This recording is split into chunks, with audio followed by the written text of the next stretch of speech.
Welcome to another Snarky in the Suburbs podcast. I've got some good stuff. I've been on vacation and I collected good stuff. First, we have a Dear Snarky letter. Basically, it's a grift, people. It's a vacation grift. Then, my peeves. Also vacation related. You leave town and there's more stuff that annoys you. It's funny how that works out, isn't it? Then, in my confession, it also happened on a vacation where I was, a law enforcement officer, an officer of the law. But I did stop bad stuff from happening. So it's going to be fun. Let's go to the Dear Snarky letter. First, I have to pull it up on my phone. Okay, here it is.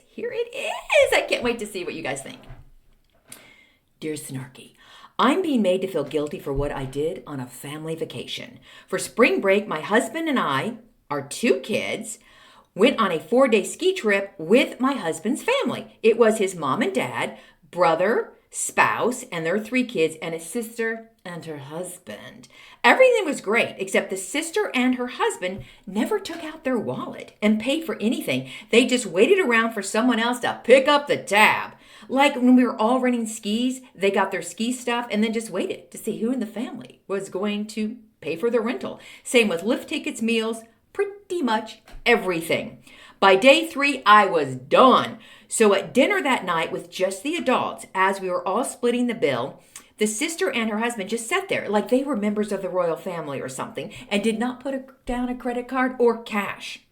So I said, hey, are you 2 paying with card or cash? Because you owe, with tip, $105. The bill was so high because they were ordering $20 cocktails. They looked stunned and acted like they were offended to be called out. And then the husband said, well, isn't someone going to cover that for us? By this time, I was really pissed. So I said, it's only fair you pay what you owe and quit taking advantage of other family members because none of us budgeted to pay for you. Then my sister-in-law started fake crying. And her husband shouted, F you, and then left the restaurant and the vacation. My husband gave me a high five when we got back to our hotel room, but his other family members are saying I should have just let it go since we only had 1 day left of the trip. And they are trying to make me feel guilty. I don't, and I kind of want to tell them that. Should I? Signed, not guilty. Okay, I just want to start this by saying all the Dear Snarky letters I get about family vacations, dear God, I'm glad I don't go on family vacations anymore. You know who I vacation with? If I birthed ya and if I married ya, I'm going on a vacation with you. Other than that, no thank you. When my husband and I were very young, we did a couple family vacations and we learned our lesson and we haven't done it, oh dear God, married 40 years, probably 35 years, have not gone on a family vacation for 35 years, and we are better people for it. So that's just my PSA. Stop going on family vacations. Although many people in the comments will tell me they have gone on lovely family vacations. And to that I say, good for you. I mean, seriously, good for you. Did not have that experience. Could be because I'm a control freak and I like to be in control of things. And my husband thinks of himself as the most excellent vacation planner, and he's not wrong. So you just don't want to acquiesce to other crap people want to do. And then there's always the cheapskate. There is a cheapskate, a grifter in every extended family. And I'm going to hypothesize the people that have these wonderful family vacations is because maybe the parents or someone's picking up the tab. So it's a paid for vacation. Because if you're having to, pay your own way and then someone doesn't, or someone doesn't clean up the kitchen, that kind of stuff in the condo thing, or pay for the food, well, people get angry. Who needs the aggravation? Forget about it. Also, I don't want to stay in a condo. I want to go somewhere where all my meals I'm not preparing and I am not putting a single dish, a single utensil in a dishwasher. Because if I'm having to do all that, technically it's classified as not a vacation. Got that out of the way. Okay, here's my advice. You're not going to say anything and, to your brother, sister-in-law, you're not going to, you're not going to say anything, because here is what's really happening.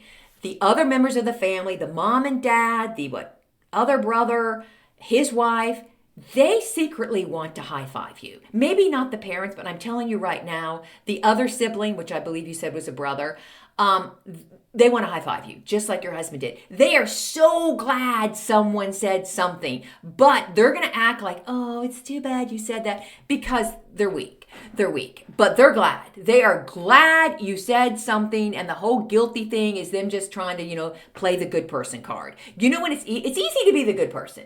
A lot of times it's easy to play that good person card because it means I didn't say it, I didn't do anything, so I'm a good person. But you're secretly glad when someone steps up and says it. The way I see it, you did the Lord's work. You did the Lord's work. Something needed to be said. I mean, did they travel, I don't know, from the farthest reaches of the globe? Or did they travel from Ohio to go skiing? I mean, I don't care. You don't assume other people are paying for you and just, y'all, I've seen this. I'm just getting agitated. I've seen people just sit around and wait to see if someone's going to pick up the tab because they don't want to. Or they act surprised. They go, oh, we're splitting the bill. Or the worst, and when I was young and didn't have a lot of money, this scarred me. It's still trauma.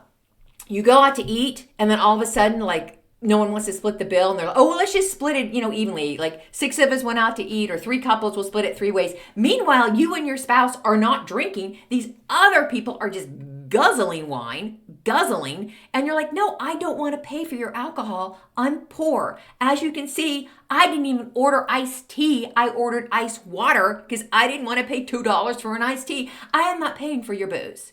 And I wouldn't. I would say, y'all know we didn't drink, so we're just going to split it, our share. And did people quit asking me to go out to eat with them? Some people did. Did I care? No, because I am not financing your beverages, okay? I'm not going to do it.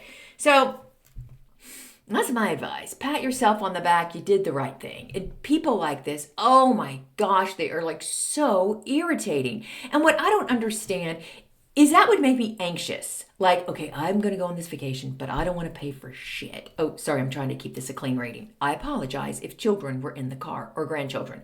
So I'm just going to wait around and see who's going to pick up the ski rental, who's going to pick up the lift tickets. That would make me so anxious, just nervous. Is someone going to do it? Is someone going to do it? You would have to have a very different personality, just assume that people were going to do it, or you would just stare them down until they did it. But I just cannot even imagine that. So good for you. You did the right thing. Will this sister-in-law and brother-in-law ever speak to you again? I hope not. I hope the gift is that you never have to see them again. What a gift. What a gift that life has given you. And don't go on family vacations. Don't do it. Like I said, people in the comments will tell me they're wonderful. But with my experience and based on the volumes, the voluminous number of Dear Snarky letters I've gotten, don't do it. Don't do it. I've got a couple Dear Snarky letters I haven't shared yet on my TikTok and my Instagram and my YouTube. And they're more family vacation nightmares. So not fun. Not fun at all. Okay, now let's get to my peeves. So my daughter and I share the same birthday. And so we went to Disneyland. We went to Disneyland, her and her boyfriend and her best friend. We all went to Disneyland to celebrate our birthday. It was cute. We got the little Disney buttons that said it's our birthday. Total fun. Love Disney. She lives in Southern California. Going to Disneyland, super easy. Love it, love it. Weather was perfect. Low humidity, which I love. Yes, it was great. But I saw stuff, people. I saw stuff, and I have a theory. I'm going to tell, you need to travel for a lot of reasons. People will say you need to travel to broaden your horizons, all that kind of stuff. I'm going to tell you another reason why you need to travel. You need to travel so you can be exposed to new levels of stupidity so you can rage against it. Here's the deal. You know how you go nose blind? Like your house smells, but you don't know it. Like maybe it smells like, litter box with just an overlay of the scent of mildew. You don't know it. And then you come in your house after vacation, you're like, holy hell, deep clean. Well, same with stupidity. You, in your own little neck of the woods, you get blind to stupidity because you see it so much. You are blind to it, which is why you travel, so you can become unblind to stupidity and rage against it. Okay, so we are at the Magic Kingdom. Disneyland has the Magic Kingdom, and then it has, I think it's California Disney. So we were at the Magic Kingdom, and I saw stuff. So I wanted a churro. No one wanted to wait for me to get a churro. Oh no, we had to rush to, Space Mountain and ride the roller coaster. I'm like, please, I need a churro. But no, we rushed to ride Space Mountain, which is fantastic. So anyways, come back. I'm by myself. I said, peace out, people. I'm getting my churro. I will not be denied my churro any longer. So I get my churro. There's this woman in front of me. She's got on a navy blue t-shirt, and on the front it says, kindness matters. And then it had some quote about kindness, but big emblazoned across her bosom. And huge font is kindness matters. Then on the back of her t-shirt, it says, I'm kind. Okay. I don't know if I could wear that t-shirt, honestly. For obvious reasons. I'm kind, but I'm whatever. Let's not go there. Okay. So she is on this t-shirt. Meanwhile, I am behind her in the churro line, and they had some kind of, I don't know, she wanted some special churro that had blue sugar on it. So I'm thinking, oh, it's sugar with like food coloring, and they mix it together, and then they roll the churro and that. She's losing her mind over the fact that they don't have this, I guess it's called blueberry churro. I mean, losing it. And I'm like, I just want to say, honey, it's not a culinary experience that you're missing out on. It's just sugar with food coloring. Take a breath, sister. No, berating the two churro people. It was bad. Meanwhile, she's got the whole kindness giddy up on. So I make eye contact with one of the churro people, and then I kind of go like this to the t-shirt, and we both kind of smile. So I wanted to tell her, gosh, read your t-shirt. And I didn't because she was so angry. But once she realized that she was not getting a churro sprinkled in blue sugar, I'd had the urge and felt I needed to, in defense of these churro stand employees, say something. So I just looked at her and I said, you might want to turn your t-shirt inside out. And she huffs, why would I want to do that? Like I'm crazy. What am I talking about? And I'm like, well, obvious reasons. And she still didn't get it. And I'm like, kindness? You're kind? And then no bird was thrown, maybe because we were at the Magic Kingdom. And then she just huffed away. And then I got my churro. And the employees thought I was fabulous for saying that. But who gets that angry, one, at the most magical place on earth, and over like sugar, granulated sugar with like food coloring in it? It sounds disgusting to me. Come on. It wasn't some like super deluxe sprinkle or something. Not that I could even get that upset. Just go to another churro stand. Also, she was with her children when she was losing her mind. So I'm thinking, if this woman loses her mind over food coloring and sugar and wants it so badly in a public setting at Disneyland, what the heck is this woman like? I don't know, in the privacy of her own car or home or whatever. I was scared. Thankfully, I did not see her again in the park. But I kind of want to see if she did turn her t-shirt inside out. It's good advice. She should have taken it. Okay. Y'all, what is wrong with humanity? So we are in line for a ride. And I've seen this before. And no one else in my family saw this. My husband, I whispered it to him. My daughter, she was up ahead. He didn't see it. Men, they noticed nothing. In a way, it's good. But in a way, it's bad. There was a guy flossing his teeth in the Pirates of the Caribbean line. Pirates of the Caribbean, love the ride. Mainly because it's time for you to sit and relax. You've walked a lot, and it's in air conditioning. It's a winter. So I noticed this guy going to town. I'm talking flossing his teeth with wild abandon. I mean, passionately flossing his teeth. Meanwhile, thank you very much, his mouth detritus is just airborne. Just airborne. And I'm like, what in the name of God is happening? Y'all, and you're kind of cramped in those lines, okay? You're together. You're waiting for your turn to load into the little Pirates of the Caribbean boat. Oh my God. I didn't say anything to him because he was a little up in the line. Didn't say anything. I'd have to move and get to him. But I had no words. I love to floss my teeth, and never a cavity, people, never a cavity. And I'm all for, good dental hygiene. But seriously, flossing your teeth and then he dropped the floss on the ground. Didn't even put it in a trash can. Didn't even put it in his little backpack he had on. Drops it on the ground. I almost lost my churro. I was like, ooh, it was terrible. Then the whole time I'm on the Pirates of the Caribbean ride, instead of enjoying the experience, all I can think about is what is worse, flossing your teeth in public in a very crowded environment or cutting your toenails on a Southwest Airlines flight. I have seen, not once but twice, people, human beings, taking their flip-flop or whatever and cutting their toenails. And I naively thought, well, you can't bring toenail clippers onto if you're not checking your bag, it's a carry-on. Can you have toenail clippers in there? Well, apparently you can, because I asked my husband. He's like, yeah, I got toenail clippers in there. Ugh.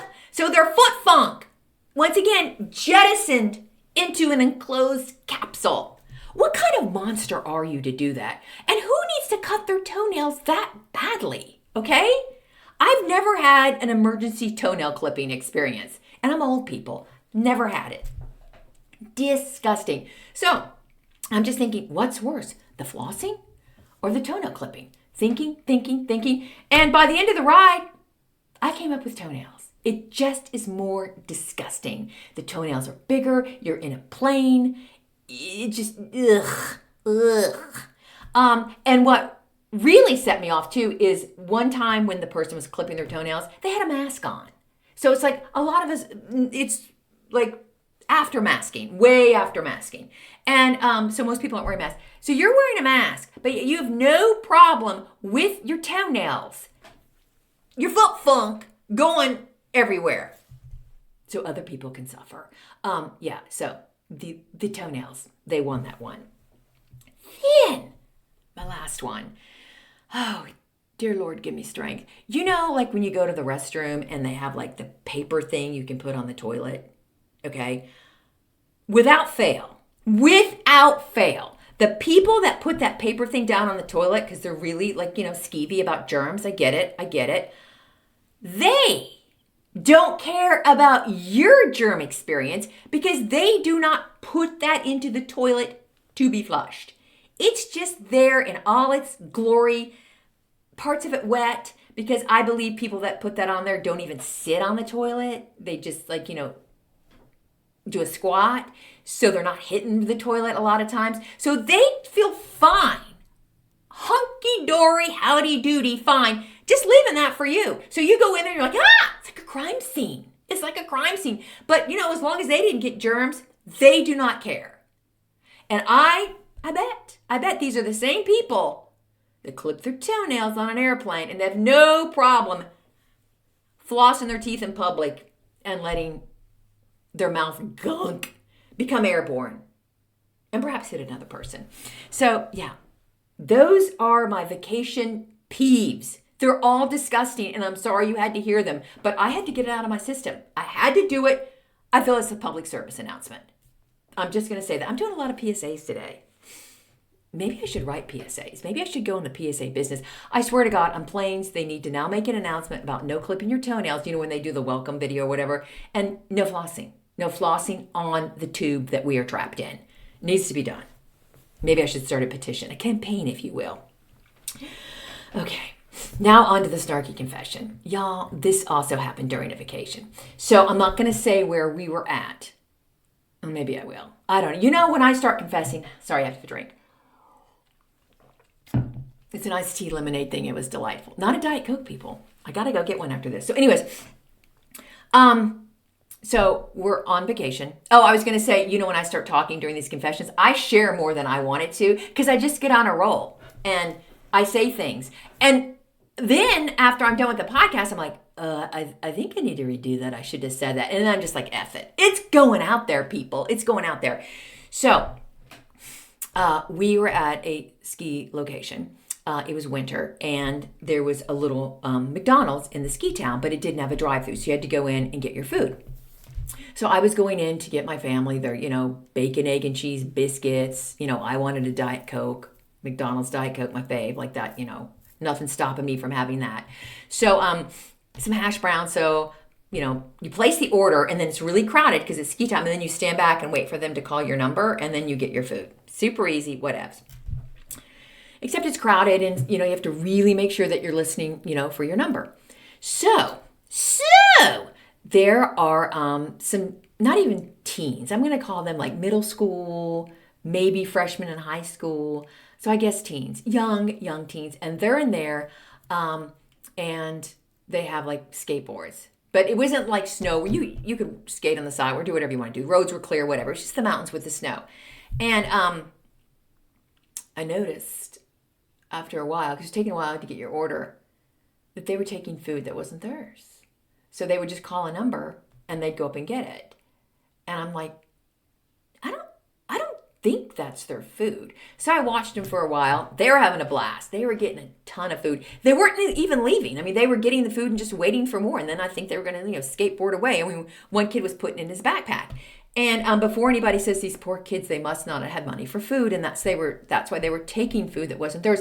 Let me share with you that their skateboards probably cost upwards of $350. So these children were not hungry and being forced to go to McDonald's and steal food. So that was not what was happening.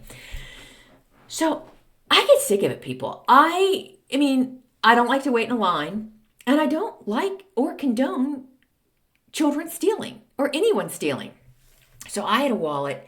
It was a tiny wallet, but it had one of those flip up things, so you could hold up my hand and flip it up. So I had just my wallet, my car keys in my hand. So I'm just like, I am sick of this. And I knew if I played the mom card and said, "Boys, stop it," that these kids were punks. Okay, you could tell they were brats. That wasn't going to stop it. I know children. Okay, I have a son. I mean, my kid wouldn't have done this, but, I know troublemakers, people.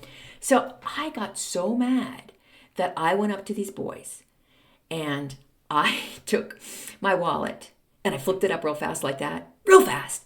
And I said I was a member of law enforcement. And my husband still teases me about it today. So I said, because we were in a California area, not by Los Angeles. I don't know why I said this, but I just went like that. I go, LAPD. And I go, I've seen what you've been doing and you're going to stop it right now and take that food out of your backpack. I knew nobody would want the food, but I didn't want them to leave with any food. These kids looked at me at first. They didn't know what, scared, what's going on. But I just was staring at them. I go, I've seen it. And I go, I'm going to tell you right now, get that food out of your backpack and leave. I go, and I won't call the local authorities. And this was during the time where I was watching a lot of NCIS. So let me tell you, totally into it. I knew the moves, baby. I knew what to say. I knew to say local Leos. Okay? So they looked at each other and they didn't know what to do. So then I did one of those, step closer, and I had my thing. I did that again. Sorry if you're not watching this, because the acting currently going on right now that I'm doing, chef's kiss. So they ran off. And then, because my adrenaline was rushing, so they were leaving, and I kind of went after them. So took off on their skateboard and stuff. So, Cloud 9, people. Cloud 9. I got my food. No one thanked me. I guess they thought, well, she's just law enforcement doing her job. God bless America. And, the criminal justice system. So, I go home. I got my egg McMuffin, bacon, egg and cheese biscuits, hash brown for the kids, my Diet Coke. So I go tell my family. I go, oh, listen to what I did. So they just, here's the deal with my family. And sometimes I'm like, Sherry, do you need to upgrade to a better family? Because the issue with my family is I don't think they appreciate my greatness. I think they take it for granted because they mock it and show no gratitude for the greatness that is me as a wife and a mother. They're literally laughing so hard I thought my daughter was going to choke on her bacon, egg, and cheese biscuit and I would have to Heimlich. So I guess the good thing is they didn't go, you didn't really do that, because they know that I really did that. And my husband's like, that's against the law, Sherry. You can't pretend to be law enforcement. He goes, you could have gotten arrested. Nothing would happen to those kids. You could have gotten arrested. I'm like, no. And then I do the reenactment of how I showed my thing, I had a badge and how great it was. My husband's like, he goes, I'd be looking over your shoulder. You could be arrested. So then the rest of the damn vacation, I was worried about being arrested. A little bit, not a lot of it, but a little bit. And my feelings were hurt that my family did not really luxuriate in the greatness that is me. Like, how lucky are they that they not only get to be married to me, but that I'm their mother and they get to spend time with me. Instead, I was mocked. I was made fun of. And my husband goes, I wouldn't go back in that McDonald's. You know, you could have been reported for impersonating law enforcement. Like, just trying to scare me. So I did go back in that McDonald's because I had nothing to be ashamed of. Nothing. But then my husband did say, you know, they have cameras and stuff. So, you know, the kids reported you for bullying or whatever, they could see that you're faking, you know, being LAPD. So that did scare me a little bit. But nothing was going to stop this girl from getting her McDonald's Diet Coke. Truth right there. I speak the truth. So that's my confession. Pretended to be law enforcement. I don't know. Is this going to get me in trouble? Is it? Or it happened a while ago. Is it okay? I wonder if those boys on the skateboards or whatever came back and, you know, took food that wasn't theirs. I don't know. I'd like to think that they learned a lesson and they didn't do that again. But who knows? Who knows? I enjoyed the experience immensely, though. And then I thought, maybe I should have gone into law enforcement. I actually went online and like looked up like what you have to do to be a police officer. Yeah, no. No, thank you. No, thank you. No. Plus, all the crime stuff I listened to, the Dateline podcast, couldn't do it.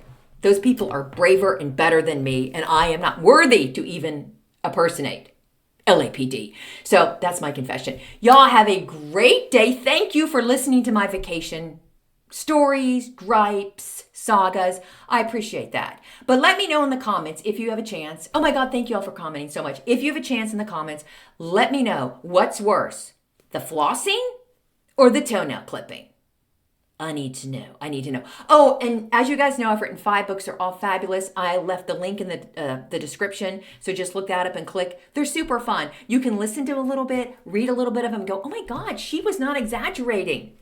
They're delightful. Go buy them. Okay, thanks. And have a tremendous day because you're tremendous and you deserve it. I'm waiting for my family to tell me I'm tremendous. Really waiting. Waiting, kids. Husband, waiting. I need to hear it. Don't we all need to hear that we're tremendous? I think so.